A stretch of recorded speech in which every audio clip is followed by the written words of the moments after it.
Bonjour à toutes et à tous.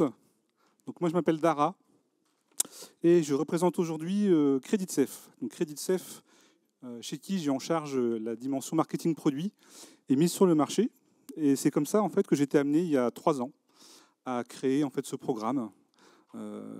Par ma propre petite histoire, puisqu'avant de revenir dans le groupe CreditSafe, j'ai créé une start-up en fait à Aura Technologies à Lille, dans un domaine différent, mais c'est ce qui m'a amené effectivement à me dire comment on peut aider, nous, entreprises, à notre échelle, dans notre responsabilité finalement envers l'écosystème, comment on peut aider les créateurs d'entreprises. Et c'est comme ça qu'est né CreditSafe for Startup. Je vais juste commencer par situer un peu le métier de CreditSafe. Je pense que la notion d'information financière, ça parle à quelques-uns. Dans les échanges qu'on a pu avoir à ce déjeuner, je m'en suis rendu compte. CreditSafe, en fait, est un fournisseur de data. Notre métier, c'est de sourcer et de collecter de la data B2B afin de permettre de pouvoir 3 choses. Prévenir les impayés, le classique. Sécuriser tout ce qui est ses achats, notamment par rapport à ses fournisseurs, dans un contexte de conformité, par exemple, en ce moment. Et également développer ses marchés, des opportunités commerciales et marketing. Donc nous collectons plus de 9000 sources d'informations dans le monde qui permettent de comprendre, d'avoir de l'information sur l'entreprise, sur les entreprises dans le monde et les événements.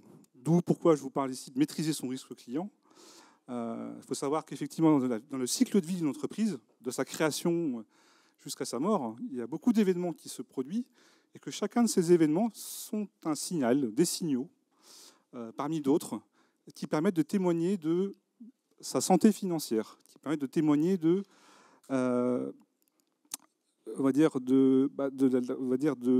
comment elle mène finalement ses opérations. Aujourd'hui, on travaille de plus en plus, et je fais un clin d'œil du coup à Valérie, je crois, sur tout ce qui est effectivement indicateur extra-financier. On accompagne d'ailleurs une start-up dans ce programme par rapport à des indicateurs extra-financiers. Donc ça c'est notre cœur de métier. On collecte ces informations, on les fournit sous 3 formes, soit sous la forme d'un outil SaaS. Vous avez un login, un mot de passe et vous pouvez consulter un rapport sous toute entreprise que vous voulez, soit sous forme effectivement d'API. Donc c'est ce que je vais vous présenter du coup, puisque c'est inclus dans le programme.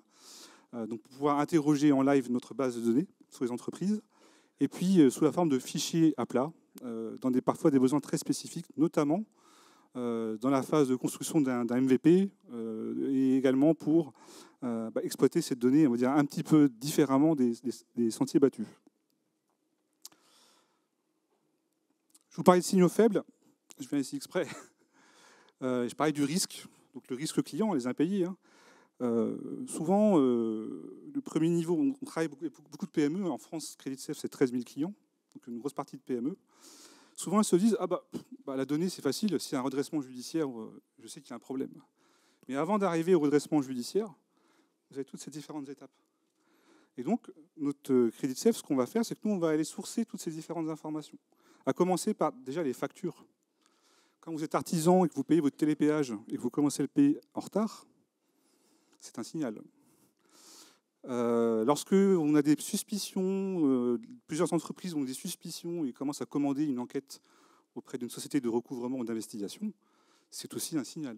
Donc c'est aussi des types d'informations que nous allons acheter et nous allons rediffuser afin effectivement de vous informer sur l'état de la situation des entreprises. Lorsqu'il y a des litiges commerciaux, des injonctions de payer, des commandements de payer auprès des tribunaux de commerce, c'est la même chose. Jusqu'à effectivement arriver aux procédures collectives, à tout ce qu'il y a effectivement aux tribunaux de commerce, mais également des événements dans le BODAC, dans les journaux d'annonce légale. Les privilèges qui sont du coup les privilèges d'État, de Trésor, URSSAF, lorsque vous ne payez pas vos charges, tout simplement. Une entreprise qui ne paie pas ses charges, c'est qu'elle a déjà payé avant, je pense, du coup, ses fournisseurs pour pouvoir produire sa valeur ajoutée. Et donc l'État est souvent en dernier ressort, celui qu'on paye le plus tard. Mais dès que le signal-là a été mis, on a vite compris qu'il y avait un risque assez important. Voilà, donc ça c'est le cœur de métier historique de CreditSafe. Collecter ces informations, les rediffuser afin de permettre des décisions éclairées, qu'elles soient prises par une direction financière, par une direction commerciale ou prises par des algorithmes dans le cadre de traitements automatisés. Donc notamment l'octroi finalement d'encours, est-ce que j'ouvre un compte ou pas, etc. Donc du coup, CreditSafe, j'en viens du coup, je rebondis sur ce que Alix a raconté juste avant. Donc CreditSafe, nous sommes une entreprise qui est née en fait dans les pays nordiques dans les années en 97. Et aujourd'hui, c'est une base de données de plus de 365 millions d'entreprises dans le monde. Et nous couvrons du coup 165 pays. Ça représente 90% du global trade, qui est chiffré en 2021 à 28,5 trillions de dollars. Donc notre métier, c'est fournir l'information pour sécuriser votre commerce avec les entreprises. Toutes les secondes, 36 rapports sont téléchargés dans le monde. Un rapport sur 4 est à l'international. Vous avez également des fournisseurs d'informations locaux, c'est très bien. La France a un tissu économique, on travaille beaucoup entre Français, mais dès qu'on touche un petit peu effectivement l'étranger, voilà, c'est important de pouvoir bien se sécuriser.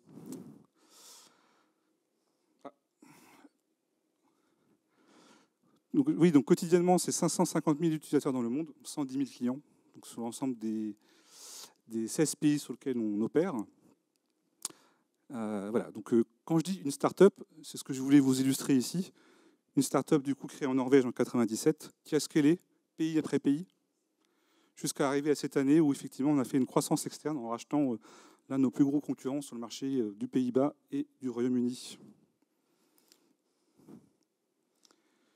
Ce qui m'en vient à parler du coup du programme. Voilà. Comment nous accompagnons du coup les start-up. Moi, quand j'étais start-upper à Vraie Technologie, j'ai commencé à me dire, bon bah voilà, je travaille, j'ai besoin de données sur les entreprises, je vais utiliser l'open data, puisque l'État me le fournit, c'est génial. Et puis je me rends compte en l'utilisant que la donnée n'est pas stable, le schéma d'enregistrement change, la granularité de l'information n'est pas si... Et je découvre en fait en échangeant avec mes anciens collègues de CreditSafe que c'est un autre circuit de production de l'information, du coup qui est moins qualitatif, puisque du coup c'était un circuit gratuit, entre guillemets, open source. Et donc je me suis dit, bah oui, mais comment avoir une donnée stable lorsque mes décisions sont critiques? Si je développe une innovation qui, je vais prendre un exemple, je suis néobanque et il faut créer un compte en 5 minutes, parce que si je ne le fais pas en 5 minutes, mon concurrent, lui, il le fait en 5 minutes. Comment je peux faire pour décider des conditions d'octroi, enfin des conditions du compte, le plafond de la carte bleue, tout simplement. Comment je peux le faire en temps réel si mes données ne sont pas forcément fiables? Donc c'est un peu la genèse du programme. Et donc ce qu'on vous propose dans ce programme, c'est tout simplement un accès à notre API, donc l'API qui s'appelle Connect, avec un certain nombre de crédits. Ça peut être 1000, ça peut être 10 000, ça peut être 100 000, qui sont gracieusement offerts pour accompagner effectivement du coup les innovateurs dans un esprit, on va dire, comment dire, ce qu'on appelle fritière, hein, comme sur Amazon. Je ne sais pas si vous connaissez le cloud d'Amazon. Donc voilà un peu l'idée de ce programme. Et donc on va vous accompagner comment? Avec ces 3 silos. Donc le premier, je vous le disais, c'est l'API.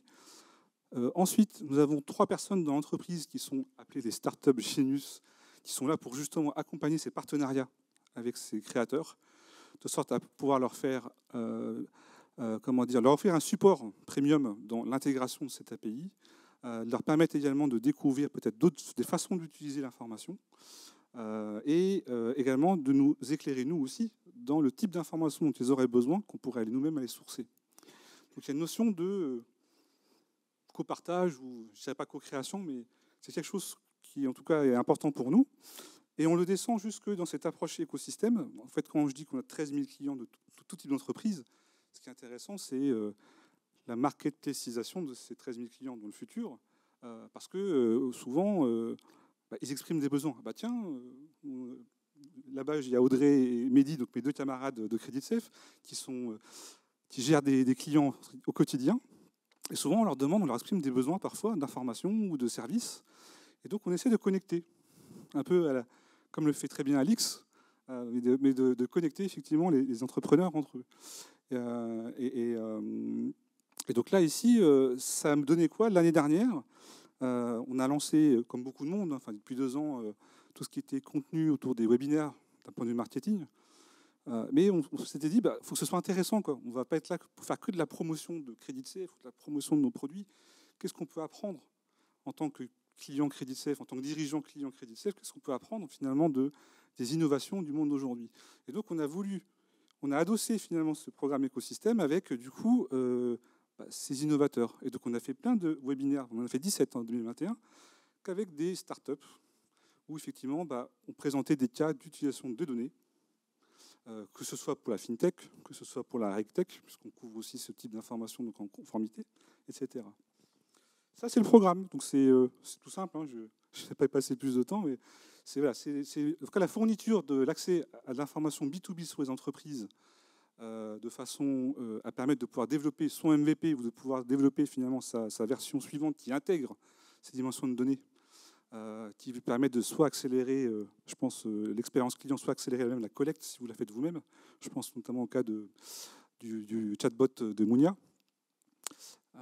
Bon, les Genius, dont je fais partie. Donc Audrey, malheureusement, qui du coup n'a pas pu venir aujourd'hui puisqu'elle a le dos bloqué. Et, donc la donnée Credit Safe, vous retrouvez tout ce qui est information sur les entreprises, typologie, forme juridique, tout ce qui est vraiment, on va dire, légal, tout ce qui est compte financier, tout ce qui est rapport sur les dirigeants, l'historique des dirigeants et des entreprises inclus, tout ce qui est information de paiement, et ça c'est le plus intéressant, en tout cas c'est ce sur quoi on travaille beaucoup aujourd'hui, voilà, c'est comment effectivement on se comporte avec les tiers. On a travaillé également des indicateurs sur l'impact de la Covid et aussi de l'impact sur les crises de manière générale, mais c'était assez important, à un moment donné où les tribunaux de commerce étaient fermés, pas d'information, comment du coup derrière on est capable quand même d'éclairer d'une certaine façon nos dirigeants. Donc on est parti d'études d'OCDE, enfin d'études de différents organismes qui nous ont permis de comprendre l'impact sur des secteurs ou sur des territoires et en fonction créer cet indicateur pour en tout cas éclairer les dirigeants. Tout ce qui est effectivement actionnariat, tout ce qui est jugement, tout ce qui est personnes politiquement exposées, tout ce qui est bénéficiaire affectif. On a, pour ceux qui sont intéressés par le sujet de Sapin 2 et de la conformité, le nerf de la guerre aujourd'hui, c'est de pouvoir screener finalement ces bénéficiaires affectifs chez ces tiers. Nous produisons nous-mêmes cette information. C'est aujourd'hui 7,5 millions de BE, enfin de bénéficiaires affectifs qu'on a en base. C'est les sanctions et puis les médias négatifs, hein, donc tout ce qui est écho dans la presse sur des formes de corruption, ou des jugements, ou des suspicions, etc. Tout ça, bon, je passe vite fait, c'est une partie technique ici. Tout ça, ça tourne dans un data vault en fait, qui tourne sur le cloud d'Amazon. Et donc l'API se connecte directement dessus. Tac. Notre grosse valeur ajoutée en dehors de la fourniture d'informations, c'est la production de scores. On a une équipe internationale de scoring donc, basée ici en Suède, qui effectivement vient de nous sortir, en tout cas pour la France, le score. D'ailleurs, après nous on le dit, après, mais effectivement avec le coefficient de Gini, donc le score, l'indicateur qui permet de juger de la qualité finalement de la prédiction, le plus avancé du marché français. Voilà, j'ai parlé beaucoup de Credit Safe. Rapidement, 5 cas d'usage pour nous inspirer, 5 cas d'usage de start-up. Alors j'ai un premier cas, c'est une start-up une fintech, qui fournit des suites de produits de financement, donc avec des facilités, donc des paiements soit anticipés, soit différés, soit fractionnés. Donc eux, leur besoin de nos données, ça a été cette prédiction de défaillance, donc pour pouvoir automatiser l'octroi ou non du financement. Là, on est dans le classique de pourquoi on a besoin de Credit Safe. J'ai un cas suivant, on est plus dans le monde des achats et de la conformité. Donc c'est une ProcureTech ici qui édite une solution avec des dashboards pour comprendre finalement tout, on va dire, la situation de ses fournisseurs, hein, donc de ses achats. Là, ce qui a intéressé effectivement le client, c'était les structures de groupe et les liens commerciaux. C'est-à-dire que on a en base en fait les liens capitalistiques et les liens décisionnaires en termes de vote, d'actionnariat, du coup, entre les différentes structures à l'international. Donc cette donnée est intéressante pour évaluer également la notion de risque. Et ici, notamment la notion de dépense. Combien je dépense finalement chez les fournisseurs? On va peut-être découvrir que 70% j'ai entendu ce chiffre tout à l'heure, dans un cas particulier, 70% de ces achats résident dans le même groupe. Donc ce qui fait de vous, du coup, ce qui fait du fournisseur un fournisseur stratégique, et de vous, du coup, quelqu'un qui prend un risque si jamais effectivement il y a un problème avec cette source d'approvisionnement. Un autre cas j'ai échangé ce matin aussi avec un start-upper, c'était le financement, avec monsieur, je ne sais pas s'il est encore là, plutôt en financement. Donc financement en haut de bilan en dette privée. Donc là, c'est une place de marché en ligne. Vous êtes entreprise, vous avez besoin d'un financement, vous avez déjà fait le circuit classique, hein, le bancaire, vous n'êtes peut-être pas encore prêt pour faire les business angels ou les VC, et vous dites, bah, tiens, peut-être il y a du family office, il y a de la dette privée que je peux aller chercher. Et donc cette plateforme permet de mettre en relation ces PME avec ces experts, ces courtiers finalement en dette privée. Et eux, ce qui les intéressait, c'était la limite de crédit. Donc nous, on cote en fait pour chaque entreprise une limite de crédit. C'est des limites de crédit hyper intéressantes parce que ça permet déjà de situer un petit peu qu'est-ce qu'on peut prêter, pas prêter, dans lequel on prend, quel risque on prend, quel est le montant dont on peut être remboursé finalement avec cette entreprise.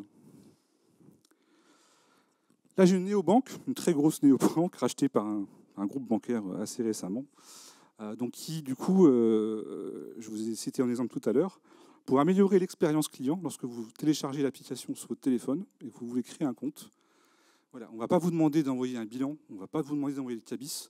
Non, vous mettez votre SIRET et à partir de ça, on récupère à peu près tout dans la base CreditSafe, ce qui fait que du coup, on édite quasiment les contrats et on met en avant du coup les garanties ou les montants qu'on propose dans les services qui sont proposés.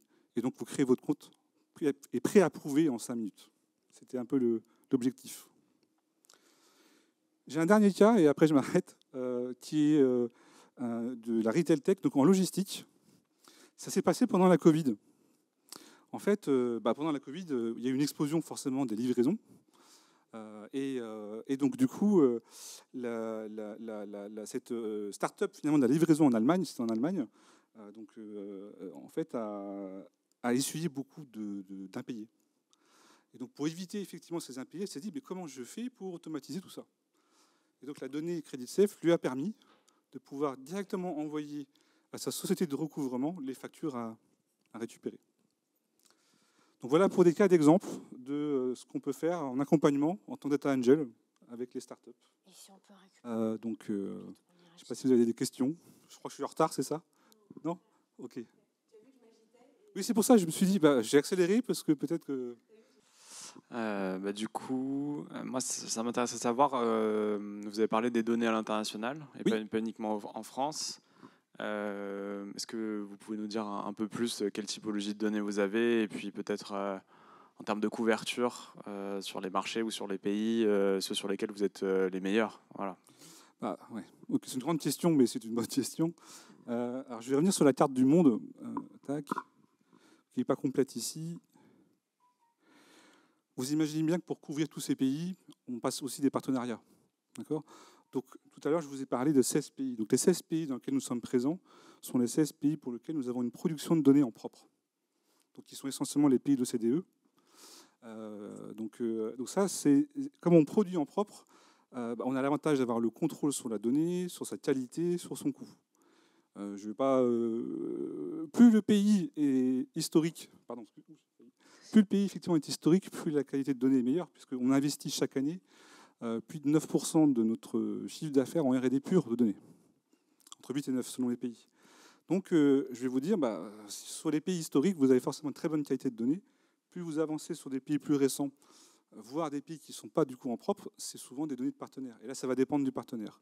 Ce qu'on vous propose, vous pouvez le voir sur notre site web. Il y a dans le menu gestion du risque, il y a un lien qui s'appelle couverture internationale. Et là, vous avez une matrice où, pays par pays, voilà, on vous dit quels sont les ensembles de données dont on dispose et donc du coup, ce que vous pouvez faire avec ou pas. C'est-à-dire, est-ce que vous pouvez les utiliser de manière... vous pouvez les télécharger, entre guillemets, ou c'est à la consommation. Parce qu'il y a des business models différents selon les partenaires. Est-ce que j'ai dit une bêtise?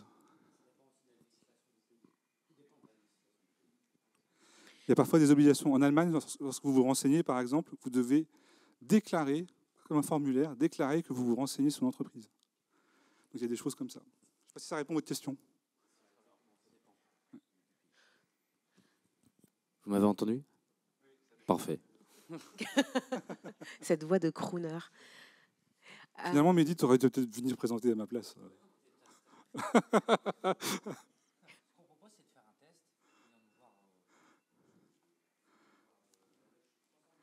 Donc, je vais répéter pour Oui, c'est ceux vrai. qui n'ont pas entendu. Nous sommes présents en loge 72. Donc, n'hésitez pas. Mes camarades connaissent beaucoup mieux que moi, sur le bout des doigts, finalement, les différentes données par rapport aux différents pays. Donc, n'hésitez pas. Voilà. Donc, nous, l'idée, c'est de pouvoir, en tout cas, proposer ce type d'accompagnement, d'aide, en tout cas. On est encore loin de s'appeler Data Angel, mais c'est un peu l'idée, en fait, sur laquelle on essaie de pousser. Dites-moi. Du coup, alors, j'ai pas assisté au tout début de la présentation, mais j'avais une question. Oui. Parce que c'est vrai que là, on est sur une offre start-up pour aider les start-up à se développer. Je précise, elle est gracieuse, l'offre. Hein, c'est important. Elle est Gracieuse. Ah ouais. Oui. Non, Non, mais ça, je répète, c'est important. Ma question, c'est qu'aujourd'hui, il y a beaucoup de start-up qui, dans le démarrage de leur activité, vont faire plus ou moins confiance à des boîtes qui arrivent avec un bon pitch, on va dire de la bonne poudre aux yeux. Et moi, je voulais savoir si dans les notations, il y a aussi les codes de dirigeants. Parce qu'aujourd'hui, il y a beaucoup de personnes qui n'ont pas forcément des bonnes notes codes de dirigeants, côté 40 et tout ça. Je me demandais si on avait accès à cette partie-là aussi. Non, parce qu'on ne code pas les dirigeants. Déjà, on est en France. C'est toujours compliqué. Il y a un monopole de la Banque de France. D'accord. C'était pour savoir jusqu'où vous allez. Par contre, vous pouvez... dites-moi, corrigez-moi si je me trompe. Hein. Ouais. On a l'historique des dirigeants. Et le fait justement d'avoir comme ça le track record. Cette couverture internationale, ça nous permet par exemple de savoir si un dirigeant, alors je vais prendre la Belgique, je suis désolée s'il y a des Belges dans la salle, mais qui a ouvert des Belges plusieurs sociétés. C'est ça, c'est ça. On va le retrouver sur un rapport français parce qu'il a ouvert une société en France et on va pouvoir impacter effectivement le score de prédiction de défaillance. Très bien. En fait, on va vous donner l'information, mais on ne va pas donner de cote vraiment... oui, parce que ça, c'est une donnée protégée et qui, en général, n'est pas accessible à tous. Mais c'était pour savoir, puisque comme tout à l'heure, j'ai vu pas mal de petits indicateurs qui étaient intéressants. Je trouve que c'est intéressant de pouvoir avoir parfois ce niveau de protection aussi pour développer son activité. Oui, tout à fait. Une autre question, tu avais ouais. J'avais une question, c'est des données qui sont, de ce que je comprends beaucoup, au niveau de la société. Oui. Est-ce que vous avez des données au niveau des personnes qui travaillent dans les sociétés? C'est-à-dire, pour être très concret, je sais pas, des profils LinkedIn, des coordonnées, de l'information du CV, de background, des choses comme ça. Il y a LinkedIn pour ça. non, en fait, on a en fait, là, je vous ai parlé surtout de notre métier en risque. Après, on fait également du développement de marché, donc de la base commerciale. On a une solution qui s'appelle Prospect qui permet de pouvoir créer ces fichiers de prospection en ligne. Mais on est quand même, on va dire, beaucoup plus centré sur les mandataires, les dirigeants, les décideurs, que sur effectivement les fonctions commerciales. Alors on en a sur certains secteurs d'activité, mais on n'a pas une production, on n'est pas Compass. On n'a pas une production du coup exhaustive sur ce type d'information. Du coup, merci. Est-ce que c'est tout OK pour vous? De toute façon, ils sont en loge. Avec grand plaisir, ils vous Loge accueillent. 72. Loge 72. Donc voilà, comme ça, ils pourront répondre avec grand plaisir à toutes vos questions. Merci pour la présentation. Merci beaucoup. Merci à vous. Et puis, bonne suite.